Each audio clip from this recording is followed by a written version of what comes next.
Hello everyone, welcome to our channel कोडोसिटोपिया। मैं हूं सत्यम और आज ही 5वीं वीडियो है हमारे HTML और CSS की प्लेलिस्ट की। तो अगर बाकी आपने 4 वीडियो नहीं देखा तो वो भी जाके ज़रूर देख लेना। आज की वीडियो में हम देखेंगे कि इमेज टैग और एंकर टैग क्या होता है। तो चलो अपने कंप्यूटर पर चलते हैं, बिना टाइम वेस्ट के टू द पॉइंट रहेंगे और सारी चीज़ सीखते हैं। तो चलिए शुरू करते हैं।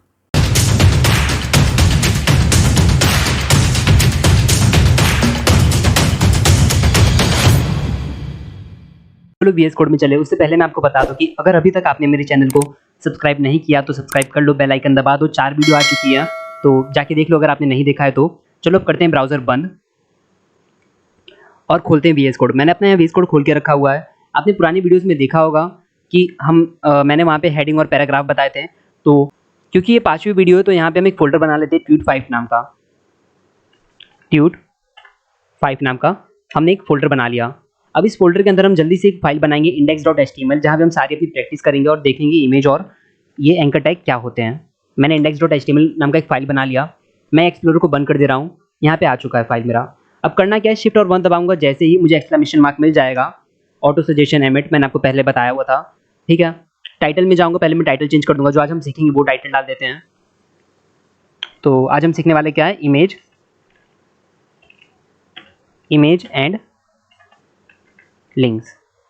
टाइटल डालने के बाद यहाँ पे हम गो लाइव पे आएंगे और इसको चालू करेंगे तो हमारा लाइव सर्वर चालू हो जाएगा। लेकिन मैं आपको बता दूं कि अगर आप कोई और टेक्स्ट एडिटर यूज़ कर रहे हो और उसमें गो लाइव जैसे ऑप्शन नहीं है तो आप अपने फाइल को ब्राउजर पे कैसे खोल सकते हो। आपको करना क्या है, आपने कंट्रोल सेव कर दिया, आपका फाइल यहाँ पे सेव हो चुका है। आप इसको मिनिमाइज करोगे, आपका जहाँ भी फाइल है, जो भी फोल्डर है, आप उसको खोलोगे। मेरा ट्यूट5 के अंदर है तो देखो यहाँ पे इंडेक्स मैंने नाम का एक फाइल बनाया था और यहाँ पे वो खुल चुका है। अगर मैं इसको डबल क्लिक करूंगा तो मेरा यहाँ पे फाइल खुल जाएगा। और अगर नहीं खुलेगा तो आपको क्या करना है, राइट क्लिक करना है, यहाँ पे ओपन विद का ऑप्शन आ जाएगा और यहाँ पे देखो जितने भी मेरे पास ब्राउजर अवेलेबल है वो सबसे पूछ रहा है कि आप कौन से ब्राउजर से इसको खोलना चाहते हो। तो मेरे पास तो लाइव सर्वर है, मैं कर लूँगा, लेकिन आपके पास नहीं है तो मैं आपको बता दिया। जाएंगे VS कोड पे और यहाँ पे हम दबाएंगे गो लाइव और जैसे मैं गो लाइव दबाऊंगा मेरा लाइव सर्वर स्टार्ट हो जाएगा। देखो मेरा यहाँ पे लाइव सर्वर शुरू हो चुका है। यहाँ पे आ चुका है हमारा टाइटल, इमेज और लिंक्स जो कि हमने वहाँ पे डाला था। तो अब चलो देखते हैं कि पहले इमेज क्या होता है। मैं यहाँ पे लिख देता हूँ इमेज और इसको कंट्रोल/ करके मैं कमेंट कर देता हूँ। अब देखो इमेज एक बहुत, अब जाहिर सी बात है मुझे इमेज आपको बताने की जरूरत नहीं। इमेज मतलब पिक्चर्स होते हैं और इमेज का एक बहुत बड़ा इंपैक्ट होता है वेबसाइट पे। इमेज एक ना आपका यूजर एक्सपीरियंस बढ़ा देता है, ठीक है। अगर इमेज कोई भी किसी भी वेबसाइट पे कोई इमेज हो तो हमें वेबसाइट बोरिंग नहीं लगती। अगर खाली टेक्स्ट हो तो बहुत अजीब लगता है और जो इमेज होता है एक अलग ही सुंदरता दे देता है। तो इमेज एक बहुत बड़ा रोल प्ले करता है। अब देखते हैं कि HTML में इमेज को कैसे लिखा जाता है। HTML में इमेज के लिखने के लिए आपको क्या करना पड़ेगा, आप यहाँ पे लिखोगे IMG, बॉडी के अंदर आओगे आप IMG लिखोगे तो यहाँ पे देखो सजेशन मुझे दे दिया और मैं जैसे ही एंटर मारता हूँ यहाँ पे मुझे 2 एट्रीब्यूट मिल रहे हैं। एट्रीब्यूट क्या होते हैं, टैग के साथ किसी भी टैग को कुछ स्पेसिफिक काम करवाना है उस टैग से तो एट्रीब्यूट हम यूज़ करते हैं, ठीक है। अब यहाँ पे 2 एट्रीब्यूट मिल रहे हैं, SRC और ऑल्ट। ये ऑल्ट और SRC क्या है, तो देखो SRC का मतलब होता है सोर्स। वो पूछ रहा है कि आपकी फाइल में, आपके पूरे कंप्यूटर में, आपके लोकल सर्वर में, आपके वेब ब्राउजर पे आप जहाँ से भी मुझे वो फोटो इमेज के लिए बोल रहे हो, आप उसका पाथ मुझे दो, आप मुझे उसका लोकेशन दो, आप मुझे उसका URL दो कि आप कहाँ से उस इमेज को मंगाना चाहते हो। ऑल्ट का मतलब क्या होता है, ऑल्ट का मतलब होता है इमेज का नाम क्या होता है। किसी रीजन से अगर किसी की वेबसाइट पे आपकी इमेज लोड नहीं हो रही है तो वहाँ पे ऑल्ट जैसे टेक्स्ट बहुत हेल्पफुल होते हैं कि सामने वाले को आइडिया लग जाता है कि जो इमेज लोड नहीं हो रहा है कौन सी इमेज है। और SEO के पर्पज से भी इमेज में ऑल्ट एक बहुत बड़ा रोल प्ले करता है। तो SRC हमें यहाँ पे एक इमेज देना पड़ेगा। तो फिलहाल तो अभी मेरे पास कोई इमेज है नहीं तो हम ब्राउजर पे जाएंगे और मैं एक इमेज में डाउनलोड कर लेता हूँ। मैं इमेज लिख लेता हूँ नेचर। मैं जाता हूँ इमेजेस पे। मेरे पास कोई लोकल सर्वर पे है नहीं तो मैं पहले उसको लोकल सर्वर पे मैं वो कर लेता हूँ, डाउनलोड कर लेता हूँ।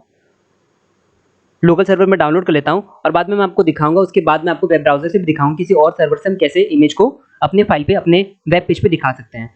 तो मैं अभी ये पहला वाला इमेज में कर लेता हूँ। मैं इसको सेव कर लेता हूँ अपने लोकल सर्वर में। तो जो फाइल है, जो फोल्डर है, उसके अंदर ट्यूटोरियल नाम का फोल्डर है, ट्यूट5 नाम का फोल्डर है, यहाँ पे हम सेव कर लेंगे। यहाँ पे देखो फाइल का नाम आ रहा है, डाउनलोड आ रहा है और उसका हमें वो आ रहा है कि कौन से टाइप में ये इमेज सेव हो रहा है। यहाँ पे हमने सेव कर लिया। यहाँ पे हमारा वो डाउनलोड हो चुका है। अब VS कोड में जाएंगे तो जैसे कि आप यहाँ पे जाओगे एक्सप्लोरर पे तो आपको मिलेगा कि देखो ट्यूट5 का फोल्डर है। ट्यूट5 को आप जैसे ही खोलोगे तो यहाँ पे देखो download.jpg आ रहा है और index.html आ रहा है। आपकी 2 चीज़ें इसमें हैं। तो यहाँ पे आपका फाइल आ चुका है, यहाँ पे आपका इमेज आ चुका है। तो करना क्या, आपको यहाँ पे डबल इन्वर्टेड कॉमा के अंदर आप जैसे जाओगे डाउनलोड लिखोगे, फाइल का अपने इमेज का नाम लिखोगे तो यहाँ पे आपको वो ऑप्शन आ जाएगा कि आप इसकी बात करें तो हम इसकी बात करें। जैसे ही मैं एंटर मारता हूँ यहाँ पे SRC में आ गया, कंट्रोल सेव में करता हूँ और ब्राउजर पे जाता हूँ तो देखो क्या होता है, ब्राउजर पे हमारी वो इमेज आ चुकी है। और उसी तरह अगर मैं जाता हूँ यहाँ पे VS कोड पे और यहाँ पे मैं अगर कुछ ऑल्ट दे देता हूँ XYZ, तो मुझे वो इमेज का आपको कहीं ना कहीं नाम उसका सेव हो जाएगा। ठीक है, अब ये बात होगी लोकल सर्वर पे। इसी तरह आपको जितने भी इमेज आपको अपने वेब पेज पर डालने तो आप डाल सकते हो। अगर आपके अगर ये वाली इंडेक्स जो ट्यूट5 नाम का फोल्डर है, आपकी उसी फोल्डर में अगर वो इमेज है तो। लेकिन अगर क्या होता कि अगर वही इमेज या कोई और इमेज किसी और फोल्डर में होती, तो क्या आप उसको कर पाओगे? मैं जैसे कि आपको एग्जांपल दिखाता हूँ। मैं जाता हूँ अपने ब्राउजर के ऊपर, ठीक है, मैं अपने ब्राउजर पे गया, मैं कोई और इमेज डाउनलोड करता हूँ, मैं ये दूसरी वाली कर लेता हूँ, सेव इमेजेस। लेकिन मैं करूँगा क्या, अब ये जो ट्यूटोरियल नाम का फोल्डर है, ये ट्यूट5 नाम का फोल्डर जिस पे आज हम सीख रहे हैं, लेकिन मैं ट्यूट4 नाम के फोल्डर पे इमेज सेव करूँगा। ठीक है, मैं इसका नाम चेंज कर लेता हूँ IMG, और मैंने यहाँ पे सेव कर दिया। ठीक है, अब मैं क्या चाहता हूँ कि जो वो IMG नाम को मैंने जो भी इमेज सेव किया है, मैं उसको एक्सेस करना चाहता हूँ। मैं चाहता हूँ कि मैं उसको वेब पेज पे दिखाऊँ, तो कैसे दिखा सकता हूँ? देखो, अगर मैं जाता हूँ खाली IMG लिखता हूँ और मुझे SRC और ऑल्ट का एट्रीब्यूट मिल गया। SRC में मैं उसको लिख देता हूँ IMG, मुझे यहाँ पे कोई ऑटो सजेशन नहीं आ रहा है, वो JPG की फाइल थी IMG JPG। अब मैं कंट्रोल सेव करता हूँ, ठीक है, और मैं ब्राउजर पे जाता हूँ, तो देखो ब्राउजर पे कुछ नहीं आया, सिर्फ ब्राउजर पे एक ही इमेज आया। एक इमेज क्यों आया? मैंने तो उसको डाउनलोड भी किया और मैंने उसको फोल्डर में सेव भी किया। तो ऐसा नहीं होता। देखो, अगर किसी और फोल्डर में होगा ना, तो आपको उस फोल्डर के बाहर निकलना पड़ेगा। इस स्टार्टिंग में मैं इस चीज़ को लेकर बहुत कंफ्यूज हुआ था, इसलिए मैं आपको बहुत अच्छे से बता रहा हूँ चीज़ क्या है। आप कंफ्यूज मत होना। आपको किसी और फोल्डर में जाना है, आपको किसी और फोल्डर में अगर जाना है तो आपको करना क्या है, आपको, मैंने IMG लिखा, SRC, अगर आपको ये ट्यूट5 के फोल्डर के ऊपर जाना है, इसके पहले वाले फोल्डर में जाना है, तो आपको दबाना है स्लैश। इससे होगा क्या, इससे आप ट्यूट5 का जो फोल्डर है उससे ऊपर आ जाओगे। अब देखो, उसके ऊपर आ गए तो जितने भी वहाँ पे फोल्डर है सबका लिस्ट आ गया। वहाँ पे ट्यूट3 है, ट्यूट4 है, ट्यूट5 है। तो आपको किस में जाना है? उसको हमने ट्यूट4 में किया था। अब जैसे मैं ट्यूट4 को दबाता हूँ, तो देखो वहाँ पे वो जो image.jpg वाली इमेज है, यहाँ पे मुझे उसका सजेशन आ गया है। मैं जैसे ही एंटर करता हूँ और कंट्रोल सेव करता हूँ और ब्राउजर पर मैं जाऊँगा, तो यहाँ पे देखो मुझे दूसरी इमेज भी आ चुकी है। तो मैं बताना क्या चाह रहा हूँ कि अगर आपकी लोकल सर्वर पे आपको कोई इमेज है, आपको वेब पेज पे दिखाना है, तो आप उसको दिखा सकते हो, लेकिन आपको अच्छे से ना उसका एक एग्जैक्ट लोकेशन देना पड़ेगा। आपको बताना पड़ेगा अपने HTML को, अपने ब्राउजर को, कि आपका इमेज लोकल सर्वर में किस जगह पे, कौन से फोल्डर में, कौन से फाइल में सेव है। अगर आप वो नहीं करोगे तो आप वो उसको रीड नहीं कर पाएगा, तो उसको दिखा नहीं पाएगा। अब तो बात होगी लोकल सर्वर की, कि अगर लोकल सर्वर पे कोई आपका फाइल है, कोई इमेज है, तो आप उसको दिखा सकते हो। अब अगर मुझे करना है किसी और सर्वर से, मैं चाहता हूँ कि ऑनलाइन वेबसाइट, किसी और की वेबसाइट से, किसी और के सर्वर से वो इमेज मैं अपने वेब पेज पे दिखा दूँ, तो मैं उसको कैसे दिखा पाऊंगा? तो करना क्या है, देखो, आपको आप जाओगे इंटरनेट पे, इतनी सारी इमेजेस है, कोई भी बहुत सारी इमेजेस है, मैं इसको बंद कर देता हूँ फिलहाल छोटा सा। तो इतनी सारी इमेजेस अगर मैं चाहता हूँ कि मैं कुछ अपने वेब पेज पे दिखाऊँ, तो करना क्या है आपको? अब जैसे ही राइट क्लिक करोगे, तो आपको देखिए एक ऑप्शन आएगा, कॉपी इमेज एड्रेस। ये इमेज का जो पूरा एड्रेस है, जो URL है, वो कॉपी कर देगा। तो जैसे मैं इसको कॉपी कर लेता हूँ, मैं जाता हूँ अपने ब्राउजर पे, ये जो एक्स्ट्रा स्पेस है मैं इसको हटा देता हूँ, और मैं यहाँ पे गया, IMG डाला, उसके साथ मुझे 2 उसके एट्रीब्यूट मिल गया SRC। अब मैं SRC की डबल इन्वर्टेड कॉमा के बीच में मुझे उसका एड्रेस पेस्ट करना पड़ेगा, उसके एड्रेस को मुझे यहाँ पे देना पड़ेगा। तो मैंने वहाँ पे कंट्रोल कॉपी कर लिया था, कंट्रोल C से कॉपी कर लिया था, कंट्रोल V मैं पेस्ट कर देता हूँ। ठीक है, अब ये देखो यहाँ पे इसका पूरा एड्रेस आ चुका है। यहाँ पे ये पूरा उसका एड्रेस आ चुका है, थोड़ा सा बड़ा है बट फिर भी एड्रेस आ चुका है। अब जैसे मैं कंट्रोल सेव करूँगा, तो ये देखो क्या होता है, मैंने कंट्रोल सेव किया, मैं ब्राउजर पे गया, अपने वेब पेज पे गया, तो देखो जो तीसरी वाली इमेज है ये भी मेरे पास आ गई। ये इमेज मेरे लोकल सर्वर पे नहीं है, ये मैंने इसको इंटरनेट से डायरेक्ट सर्वर से उठाया है और अपने वेब पेज पे दिखा रहा हूँ। तो एक ये तरीका होता है कि आप इमेजेस को अपने वेब पेज पे दिखा सकते हो। और देखो, अगर इमेज की बात कर रहा हूँ, तो कुछ वेबसाइट है जो कि आपको जानने लायक है, बहुत मज़ेदार वेबसाइट है वो। आप वहाँ से बहुत अच्छी अच्छी हाई क्वालिटी वाली इमेजेस उठा सकते हो। जैसे कि मैं यहाँ पे जाता हूँ, मैं यहाँ पे लिखता हूँ अनस्प्लैश। तो अनस्प्लैश एक वेबसाइट है जहाँ पे आपको फ्री में फ़ोटोज़ मिलते हैं और बहुत HD क्वालिटी में मिलते हैं। मैंने इस पर क्लिक किया, यहाँ पे देखो पूछ रहा है कि कैसा, आपको कोई इमेज अगर आपको चाहिए तो आपको कैसे चाहिए। तो आप स्क्रॉल करोगे तो आप दे भी सकते हो कि आपको किस टाइप की इमेजेस चाहिए, वरना आपको नीचे आपको बहुत सारे ऑप्शन मिल रहे हैं। मैं कोई इमेज यहाँ पे डाउनलोड कर लेता हूँ, मैं उसका इमेज एड्रेस जो होता है वो कॉपी कर लेता हूँ। मैं ये कर लेता हूँ। अब देखो यहाँ पे मैंने ना इसका क्या कर लिया, कॉपी लिंक नहीं, कॉपी इमेज एड्रेस। मैंने इसका एड्रेस कॉपी कर लिया। मैं वापस जाता हूँ अपने VS कोड पे, ठीक है, ING टैग मैंने डाला, मुझे 2 उसके एट्रीब्यूट मिल गए, सो SRC और ऑल्ट। मैंने ऑल्ट का बता दिया आपको, ऑल्ट वो फोटोज़ के नाम होते हैं, SEO की पर्पज़ से आपको नाम डालना ज़रूरी होता है, वो अच्छी बात होती है। अदरवाइज़ एक ये इसमें भी काम आता है कि अगर सामने वाले को इमेज लोड नहीं हो रहा, तो आपका इमेज उसको एटलीस्ट टेक्स्ट तो पहुँच ही जाएगा कि ये इमेज कौन सी और कैसी इमेज है। तो मैं यहाँ पे इसका सोर्स का मैंने कंट्रोल भी किया और यहाँ पे वो पेस्ट हो चुका है। अब जैसे मैं कंट्रोल सेव करता हूँ, अपने VS कोड पे गया, यहाँ पे देखो वो इमेज आ चुकी है। तो हमने देख लिया कोई भी इमेज को कैसे भी अपने किसी और ब्राउज़र से अपने वेब पेज पे कैसे लाते हैं। आपको मैं एक चीज़ और बताता हूँ, जैसे कि मैं फ़िलहाल अभी ये दोनों को बंद कर देता हूँ।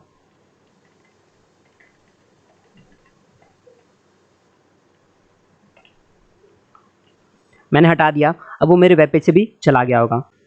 अब करना क्या है कि अगर किसी भी इमेज की आप हाइट या उसकी विड्थ को आप कंट्रोल करना चाहते हो, तो उसके लिए भी एट्रीब्यूट होता है। ये चीज़ आप CSS से भी कर सकते हो और CSS से करने वाला ही सही तरीका होता है, लेकिन अब मैं आपको इमेज के बारे में बता रहा हूँ तो मैं थोड़ा सा आपको बता दूँ। आपको करना क्या है, इमेज का जैसे कि मैंने बताया कोई क्लोजिंग टैग नहीं होता, तो इमेज की जो पहला वाला ओपनिंग टैग होता है उसी में आपको लिखना है हाइट। जैसे मैंने HE लिखा तो वहाँ पे मुझे हाइट का वो आ गया। आपको यहाँ पे एक नंबर देना होता है, तो वो आपकी इमेज का हाइट वो आपका फिक्स कर देता है। हाइट के बाद एक आता है विड्थ, यहाँ पे भी आपको नंबर देना होता है। जैसे कि अगर मैं यहाँ पे हाइट पे दे देता हूँ 100, ठीक है, और मैं विड्थ पे दे देता हूँ 100 कि इसकी हाइट 100 कर दो और इसकी चौड़ाई 100 कर दो। अब मैंने फाइल को सेव नहीं किया, मैं ब्राउजर पे आता हूँ, पहले आप देख लो कि यहाँ पे इसका इमेज कैसा है। ये इसका इमेज है। अब मैं VS कोड पे जाता हूँ, मैं कंट्रोल सेव करता हूँ, अब मैं वापस ब्राउजर पे आता हूँ, ये देखो इसका इमेज 100x100 का हो चुका है। तो आप इसे इमेज की हाइट और विड्थ भी कंट्रोल कर सकते हो, लेकिन वो CSS से करोगे ज़्यादा बेटर है। वो बस इमेज की बात ऐसे छिड़ गई थी तो मैंने सोचा कि मैं आपको बता दूँ, टॉपिक था तो मैंने बता दिया। अब चलो चलते वापस अपने VS कोड पे, और अभी के लिए मैं सबको कमेंट कर देता हूँ और समझते हैं कि लिंक क्या होता है। मैं हेडिंग डाल देता हूँ लिंक्स, और मैं इसको कमेंट कर देता हूँ। अब समझते हैं लिंक क्या होता है।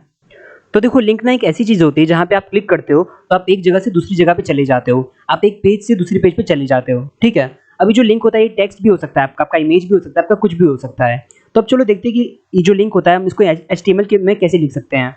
तो आपको लिंक को लिखने के लिए आपको पहले क्या करना पड़ेगा, स्मॉल ए आप दबाओगे तो आपको सजेशन मिलेगा। आप जैसे ही एंटर करोगे तो यहाँ पे देखो ए का ओपनिंग टैग और ए का क्लोजिंग टैग आ चुका है।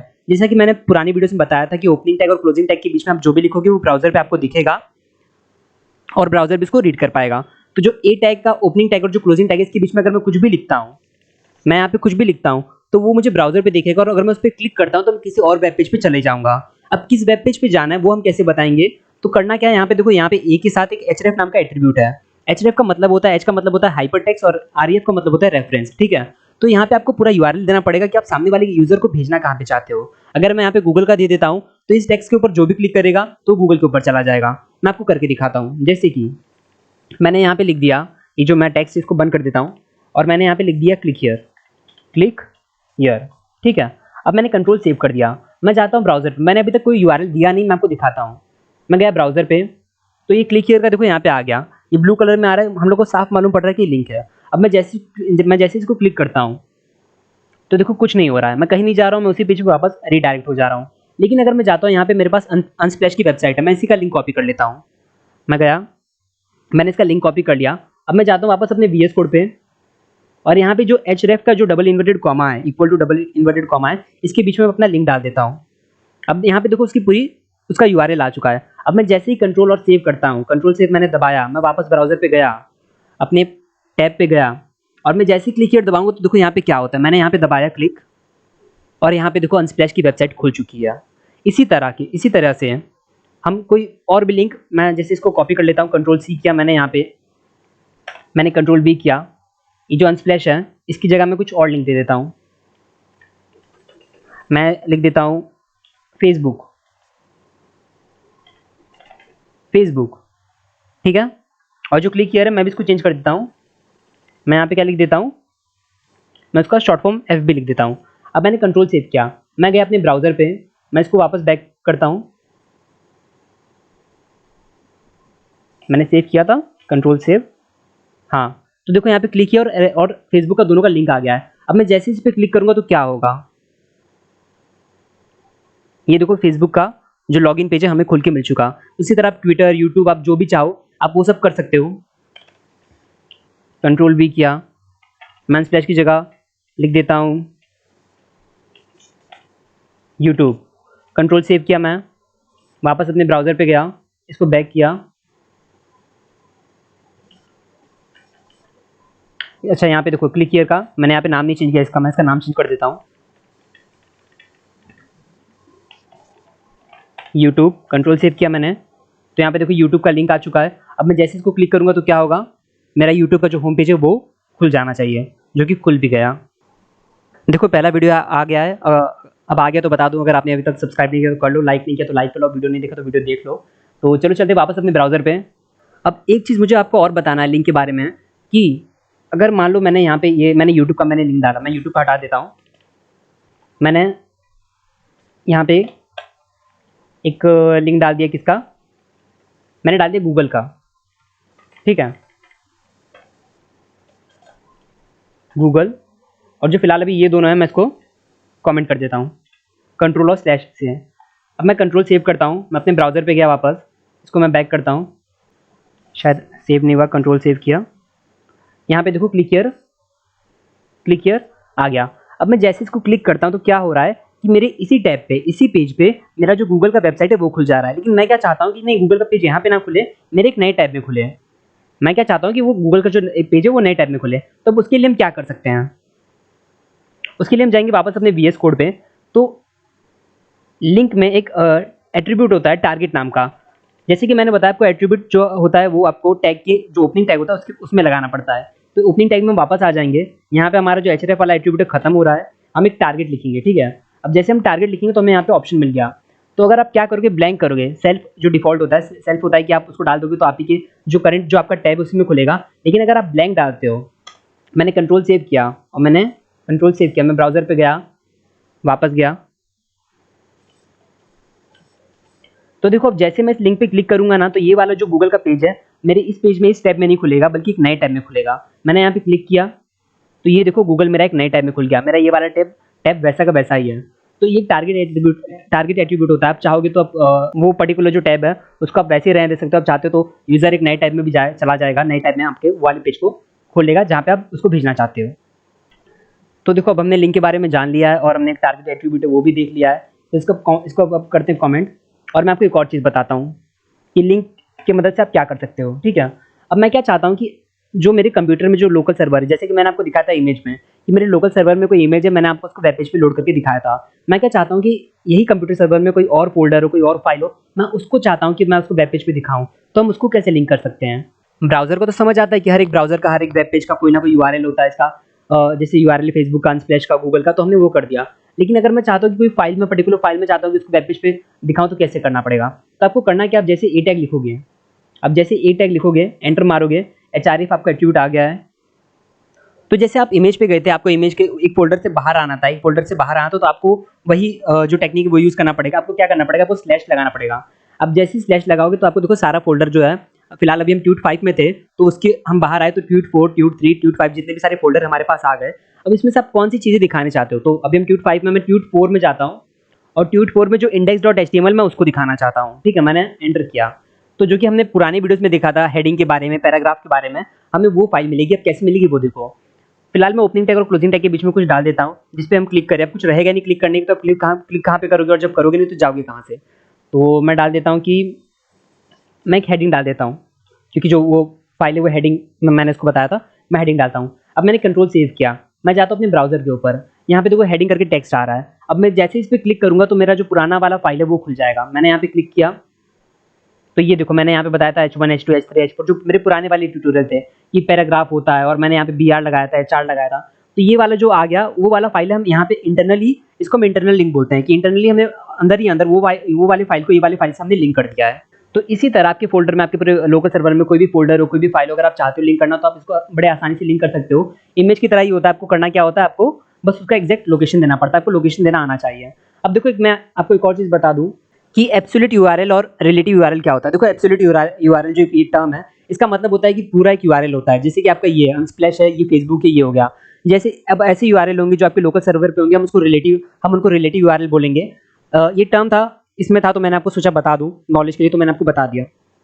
अब देखो हमने इंटरनल कैसे फाइल हम लिंक करते हैं वो भी देख लिया। अब इसको मैं कमेंट कर देता हूँ। मैं आपको एक चीज़ और बताता हूँ इसके अलावा, क्या हो कि अगर मुझे किसी को मेल भेजना हो, तो अगर मुझे किसी को मेल भेजना हो तो हम उसको कैसे भेज सकते हैं, लिंक की मदद से। तो क्या करना है, आपको ए लिखना है, आपका आ गया href, आपका एट्रीब्यूट आ गया, ठीक है। अब आपको ए ओपनिंग टैग और क्लोजिंग टैग के बीच में कुछ लिख देना है, जैसे कि मैं लिख देता हूँ कि सेंड मेल, ठीक है। कंट्रोल सेव किया मैंने, मैं अपने ब्राउज़र पे गया, मैंने कंट्रोल सेव किया। अच्छा मुझे इसके पीछे जाना है, सॉरी। मैंने फिर कंट्रोल सेव किया, तो यहाँ पे देखो सेंड मेल का मुझे यहाँ पे लिंक आ गया। लेकिन अब मैं इस पर क्लिक करूँगा तो कुछ नहीं होगा, क्योंकि ये सिर्फ एक लिंक है और मैंने कोई भी वहाँ पे यूआरएल दिया नहीं है। तो अगर मैं चाहता हूँ कि किसी पर्टिकुलर इंसान का किसी पर्टिकुलर कंपनी को वो मेल डायरेक्ट चला जाए, तो कैसे भेज सकते हैं? तो आपको करना है कि आपको एचरेफ में आना है, आपको लिखना है मेल टू कॉलन, अब सामने वाले को जो आपका जीमेल है, आपको उसको जो भी उसका मेल का जो उसका एड्रेस है आपको वो दे देना है। For example xyz@gmail.com। मैं चाहता हूँ कि अगर कोई भी इंसान इस बटन पे दबाए, अगर इस सेंड मेल का जो टेक्स्ट उस पर दबाए, तो ये सामने वाले को मेल चला जाए, ठीक है, उसको ऑप्शन उसका यूआरएल मिल जाए। तो मैंने कंट्रोल सेव किया, अब ये सेव हो गया। मैं जैसे इसको क्लिक करूँगा तो देखो क्या होता है। मैंने इसको क्लिक किया तो यहाँ पे देखो मुझे ओपन मेल का ऑप्शन आ रहा है, मैं भेजूंगा नहीं और वो वैलिड वो भी नहीं है, जीमेल भी नहीं है, लेकिन यहाँ पे ऑप्शन आ रहा है। अगर यहाँ पे आप कोई सही जीमेल भेजते तो सामने वाले को आपका मेल चला जाता, अगर आप जो भी मैसेज उसको भेजना चाहते हो। तो एक तरीका होता है कि आप एंकर टैग को यूज़ करके आप सामने वाले को मेल भी भेज सकते हो। मैं फिलहाल अभी इसके लिए बंद कर देता हूँ।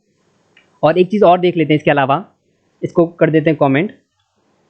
मैंने आपको इमेज के बारे में बता दिया कि आप इमेज कैसे डाल सकते हो, ठीक है, और मैंने आपको एंकर टैग बता दिया। अब एंकर टैग के बीच में इमेज कैसे डाल सकते हैं? जैसे कि हमने देखा कि एंकर टैग के बीच में हमने इमेज टेक्स्ट डाला, उस पर क्लिक करते हैं, हम किसी और जगह पे पहुंच जाते हैं। तो टेक्स्ट की जगह आप इमेज भी डाल सकते हैं, वो कैसे होगा? बहुत ही ईजी। क्या करना पड़ेगा आपको एंकर टैग लेना है, एंटर किया, ठीक है। अब यहाँ पे जो एंकर टैग का ओपनिंग टैग है और जो क्लोजिंग टैग है उसके बीच में आपको इमेज का टैग दे देना है। तो यहाँ पे मैंने IMG डाल दिया, IMG। यहाँ पे वापस वही सोर्स पूछ रहा है, ऑल्ट पूछ रहा है, तो सोर्स हम दे देंगे फिलहाल। शायद अब देखते हैं, यहाँ पे हमारा एक लोकल सर्वर पे हमारा एक था, हाँ, ये .jpg। तो डाउनलोड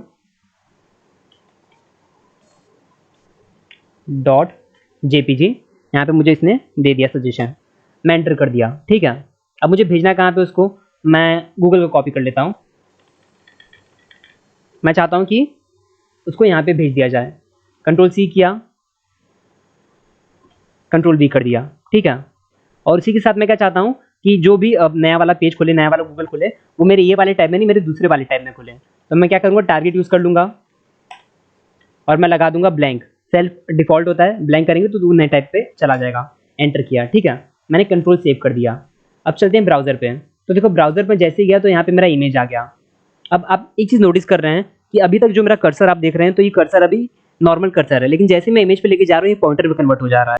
ये देखो, ये पॉइंटर में कन्वर्ट हो जा रहा है। अब मैं जैसे इसको क्लिक करूँगा तो क्या होगा, एक नया गूगल का जो टैब है वो खुल जाएगा। मैंने क्लिक किया, यहाँ पे देखो नया गूगल का जो टैब है वो खुल गया। तो इस तरीके से आप एंकर टैग में इमेज भी यूज़ कर सकते हो। तो आज के लिए इतना ही, फिलहाल मैं इसको भी कमेंट कर देता हूँ और एक बार ऊपर से लेके नीचे तक हम पूरा समअप कर लेते हैं कि हमने आज क्या क्या चीज़ें सीखी है। तो सबसे ऊपर आते हैं, तो इमेज को हम कैसे लिखेंगे? इमेज का एक टैग होता है, इसका कोई क्लोजिंग टैग नहीं होता।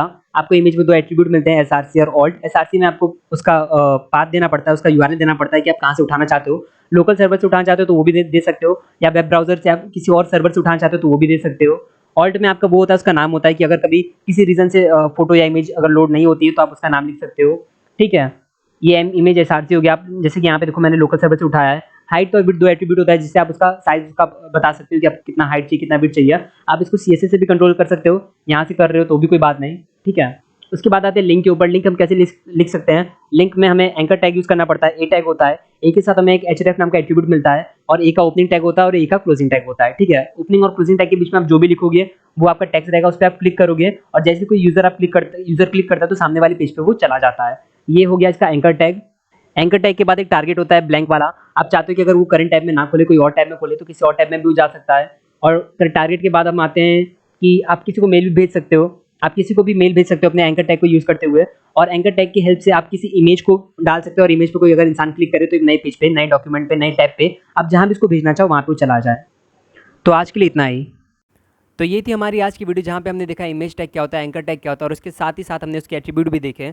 तो अगर आपको वीडियो पसंद आए तो प्लीज़ लाइक करें, शेयर करें। कोई भी अगर आपको डाउट है, कोई भी कन्फ्यूजन है तो आप कमेंट सेक्शन में पूछ सकते हैं। और अगर आपने अभी तक चैनल को सब्सक्राइब नहीं किया तो सब्सक्राइब कर लो, वो बेल आइकन भी दबा दो। इसके बाद जो वीडियो आएगी वहाँ पर हम दिखेंगे लिस्ट क्या होता है और टेबल क्या होता है, उसको कैसे लिखा जाता है HTML में। मिलते हैं अगले वीडियो में।